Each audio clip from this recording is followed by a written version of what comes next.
ಒಂದು ಕಾಲದಲ್ಲಿ ಒಂದು ನಿಶ್ಶಬ್ದ ಹಳ್ಳಿಯಲ್ಲಿ ರಾಮು ಎಂಬ ಒಬ್ಬ ದಯಾಳು ರೈತನು ವಾಸಿಸುತ್ತಿದ್ದನು. ಅವನ ಜೊತೆಗೆ ಜೀವಾಳವಾಗಿ ಬೆಳೆದಿದ್ದ ಹಸು ಗೌರಿ.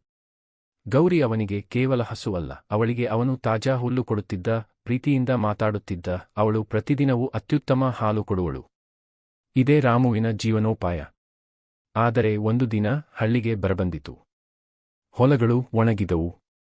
ರೈತರು ತಮ್ಮ ಹಸುಗಳನ್ನು ಮಾರಲು ಮುಂದಾದರೂ ರಾಮು ಮಾತ್ರ ಗೌರಿಯನ್ನು ಬಿಡಲಿಲ್ಲ. ಅವಳು ನನ್ನ ಕುಟುಂಬದವಳು ಎಂತಿದನು. ಆಹಾರ ಕಡಿಮೆ ಆಯಿತು. ರಾಮು ತಾನೇ ಕಡಿಮೆ ಊಟ ಮಾಡಿ ಗೌರಿಗಾಗಿ ಉಳಿಸುತ್ತಿದ್ದ.